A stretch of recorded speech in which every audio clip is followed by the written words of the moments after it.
जय हिंद। मैं ध्रुव कुमार आपको मिश्रा स्टडी ऑनलाइन एसेस में स्वागत करता हूं। आज मैं वैदिक सभ्यता की एक नई मजेदार वीडियो लेकर के आपके सामने उपस्थित हुआ हूं। आज मैं वैदिक सभ्यता के विभिन्न गहराइयों से आपको अध्ययन करवाऊंगा।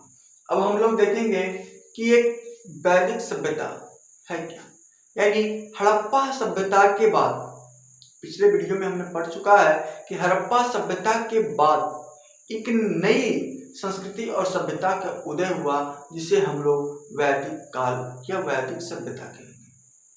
यह वैदिक काल इसे क्यों कहेंगे? क्योंकि इसकी जानकारी पुरातात्विक वैदिक ग्रंथों से प्राप्त होती है, इसलिए इसे हम वैदिक काल भी कहते हैं। अब हम इसके विभिन्न पहलू को अध्ययन करेंगे। सबसे पहले हम लोग देखेंगे कि ऋग्वेद के रचयिता अपने आप को आर्य मानते थे। यानी आर्य शब्द की उत्पत्ति कैसे हुई? यानी आर्य शब्द की उत्पत्ति अर शब्द से हुआ। आर्य शब्द की उत्पत्ति अर शब्द से हुआ, जिसका अर्थ होता है विकसित होना। जिसका अर्थ होता है विकसित होना। यानी आर्य लोग जो थे अपने आप को विकसित मानते थे, मॉडर्न हो चुके थे, इसलिए आर्यों ने ऋग्वेद को रचा। ऋग्वेद यानी वेद की एक सबसे पहली ग्रंथ थी ऋग्वेद, जिसकी रचना किसने किया था? आर्यों ने किया था। अब हम देखेंगे कि आर्य लोग आए कहाँ से थे। आर्य लोग आए कहाँ से थे, इसके पीछे बहुत सारे इतिहासकार के बीच मतभेद प्राप्त है। यानी मैक्स मुलर ने कहा था, कुछ लोग मानते हैं कि आर्य मध्य एशिया से आए। यानी मैक्स मुलर का कथन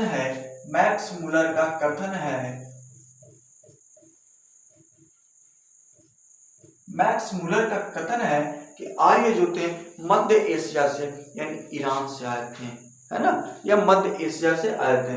लेकिन कुछ सिद्धांत है कि यूरोपीय सिद्धांत है, जिसे सर विलियम जोन्स ने कहा है कि यह यूरोप से आए थे। कुछ लोग कहते हैं यह आर्कटिक क्षेत्र से आए थे, क्योंकि इसका कुछ ग्रंथ में लिखा आता है कि 6 महीने दिन 6 महीने रात, अर्थात इन्होंने निकाला बाल गंगाधर तिलक ने, यदि उस जगह 6 महीने रात और 6 महीने दिन होते होंगे तो यानी हो सकता है आर्कटिक क्षेत्र होगा। यानी कुछ इतिहासकारों ने बताया कि यह आर्कटिक क्षेत्र से आए हैं। कुछ स्वामी दयानंद सरस्वती ने बताया कि यह तिब्बत से आए हैं। यानी अभी भी इतिहासकार में मतभेद प्राप्त है। आगे देखेंगे कि ऐसा माना जाता है कि आर्य सबसे पहले सप्त सिंधु प्रदेश में आए थे। आर्य सबसे पहले सप्त सिंधु प्रदेश में आए थे। वो सप्त सिंधु प्रदेश हम लोग पंजाब को जानते हैं। सप्त सिंधु प्रदेश हम लोग पंजाब को जानते हैं। यानी आज से जब मध्य एशिया से आए थे तो बसे कहाँ थे? तो वह सप्त सिंधु प्रदेश में बसे थे। यानी सप्त सिंधु प्रदेश कहा जाए तो सिंधु नदी आर्यों के लिए सबसे उत्कृष्ट नदी थी, सर्वोत्कृष्ट नदी थी। यानी किसके लिए? आर्यों के लिए। आर्यों आए कहाँ से थे? मध्य एशिया से आर्य आए थे। यह सप्त सिंधु में सिंधु सहित 5 सहायक नदियां थी। सप्त सिंधु प्रदेश में 5 सहायक नदियां थी। किसकी? सिंधु की। झेलम, चिनाब, रावी, ब्यास, सतलज, और एक सिंधु और एक आपका सरस्वती था। यानी 7 नदियों के क्षेत्र जो था इसे सप्त सिंधु प्रदेश भी कहा जाता है। यानी सप्त सिंधु में 5 नदियां जो सहायक थी, इसको देखेंगे झेलम, चिनाब, रावी, ब्यास, सतलज। झेलम, चिनाब, रावी, ब्यास, सतलज। अब झेलम को पुरानी नामों से वैदिक ग्रंथों में किस नाम से जाना जाता था, इसका अध्ययन देखेंगे करेंगे। तो झेलम को वितस्ता भी कहा जाता था। कब? वैदिक सभ्यता में। चिनाब को अस्किनी कहा जाता था। चिनाब को अस्किनी। रावी को पुरुषनी नदी कहा जाता था। ब्यास को विपाशा भी कहा जाता था और सतलज को शत्रुद्री नदी भी कहा जाता था। और एक सरस्वती नदी थी, बृहस्पति, यह 6 नदियां थी। और एक खुद सिंधु नदी था, एक खुद सिंधु नदी था, यानी सिंधु नदी। यह सिंधु और यह 6 नदियां मिलाकर के सप्त सिंधु प्रदेश बनते थे, जहाँ आर्यों ने सबसे पहले आकर के बसा था। यहाँ तक हम लोगों ने जानकारी ले लिया। अब देखेंगे कि वैदिक काल में गंगा की चर्चा मात्र एक बार और जमुना की चर्चा 2 बार की गई है। वैदिक काल में गंगा की चर्चा एक बार और जमुना की चर्चा 2 बार की गई है, क्योंकि जब यह सप्त सिंधु प्रदेश में ही थे, जब यह पंजाब में ही थे, तो यह उत्तराखंड, यूपी, बिहार को क्या जान रहे होंगे, इसीलिए इन्होंने वैदिक ग्रंथों में गंगा जमुना का बहुत कम वर्णन किया है।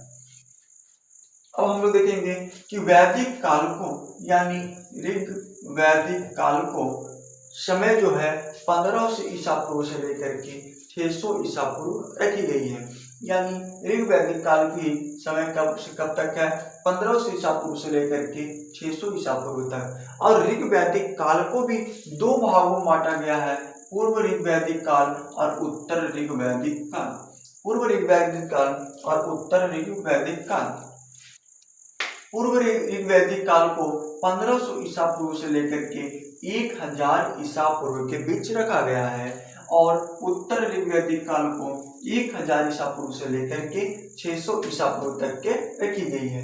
इसका समय काल, यानी ऋग वैदिक काल को भी 2 भाग में बांटा गया है, पूर्व ऋग वैदिक काल और उत्तर ऋग वैदिक काल। पूर्व ऋग वैदिक काल का समय जो है 1500 ईसा पूर्व से लेकर के 1000 ईसा पूर्व तक रखी गई है, और उत्तर ऋग वैदिक काल का जो समय काल है वह 1000 ईसा पूर्व से लेकर के 600 ईसा पूर्व के बीच रखी गई है। अगला पॉइंट देखेंगे हम लोग, आम तौर पर वैदिक ग्रंथों को 2 भाग में बांटा गया, पूर्व वैदिक ग्रंथ यानी पूर्व ऋग वैदिक काल की ग्रंथ और उत्तर ऋग वैदिक काल की ग्रंथ। इस सब बातों को नोट्स कीजिए, इसके बाद अगले पॉइंट हम लिखवाएंगे।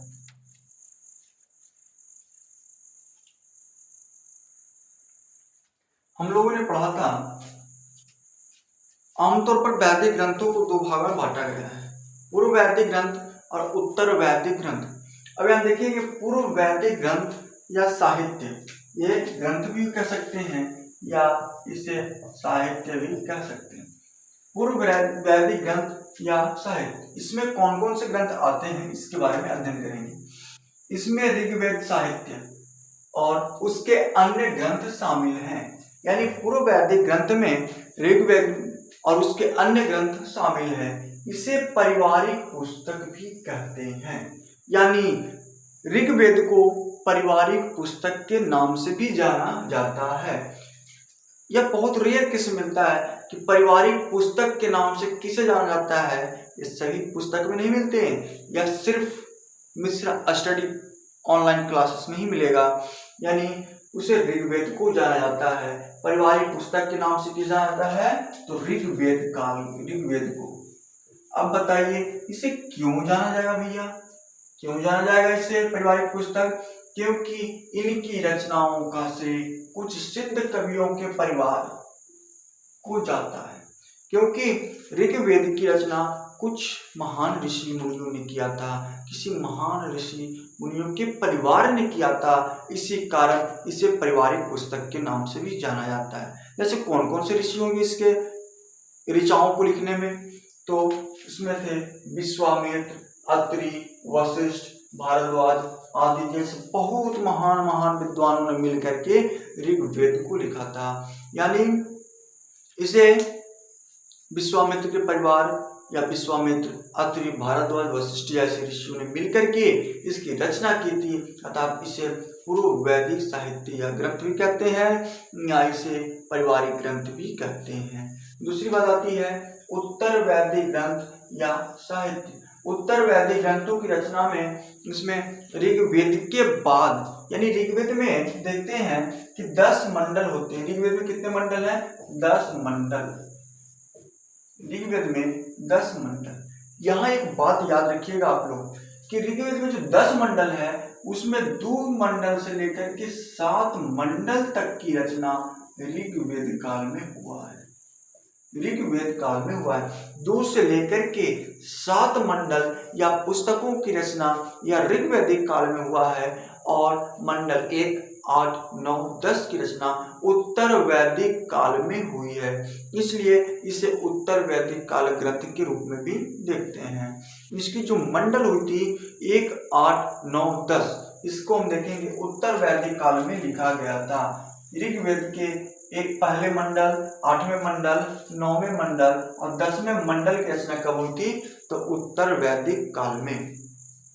और कौन सी पुस्तक? सामवेद, यजुर्वेद, अथर्ववेद, ब्राह्मण, आरण्यक, उपनिषद आदि पुस्तकों यानी ऋग्वेद के भाग 2 से लेकर के भाग 7 कहें या मंडल 2 से लेकर के मंडल 7 कहें या मंडल पुस्तक 2 से पुस्तक 7 तक कहें, इसकी रचना पूर्व ऋग्वैदिक काल में हुई थी, यानी ऋग्वैदिक काल में हुई थी। लेकिन मंडल 1, 8, 9, 10 की रचना उत्तर वैदिक काल में और इसके अलावा जो तीनों वेद था उसकी रचना उत्तर वैदिक काल में हुई थी। और उसके साथ साथ ब्राह्मण, आरण्यक, उपनिषद भी शामिल था। अब देखेंगे वैदिक साहित्य में कौन कौन से बात यहाँ अब हम लोग को देखना है कि कौन कौन से पुस्तक आएगा, क्या आएंगे, उसके बारे में जानकारी लेते हैं।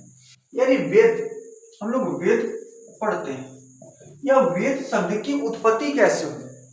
यह वेद शब्द की उत्पत्ति एक अक्षर, एक विद शब्द से हुआ।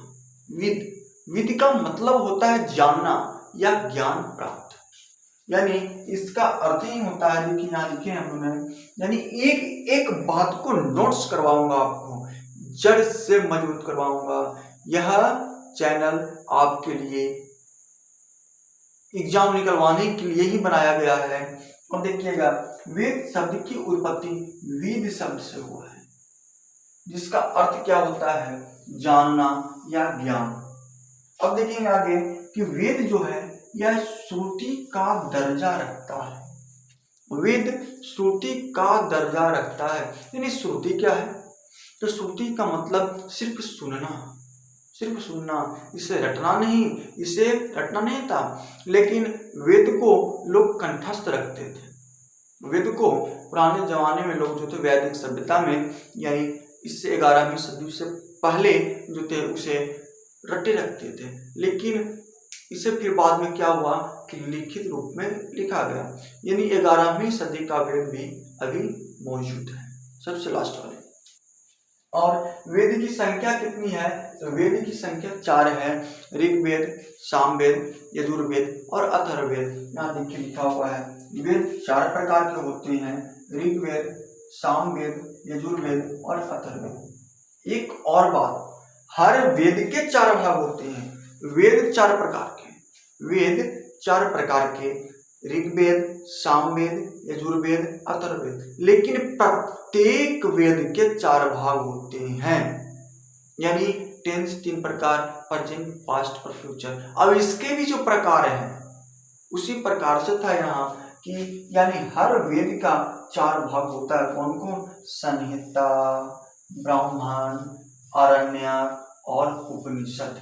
संहिता, ब्राह्मण, आरण्यक और उपनिषद। ये आज हम लोगों ने वैदिक सभ्यता की एक छोटी सी परिचय को जाना, और अगले वीडियो में हम वेद के बारे में, ब्राह्मण के बारे में, उपनिषदों के बारे में जानकारी लेकर के आएंगे। यदि आपको यह वीडियो पसंद आए तो इसे सब्सक्राइब करना न भूलें और इसे बेल आइकन दबाएं, क्योंकि हमारी प्रत्येक वीडियो आपके पास पहुंच सके, क्योंकि यह बहुत महत्वपूर्ण एग्जाम के लिए बनाई गई है। इसलिए आप सब्सक्राइब, शेयर, लाइक एंड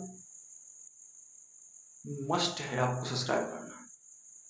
जय हिंद, जय भारत, वंदे मातरम।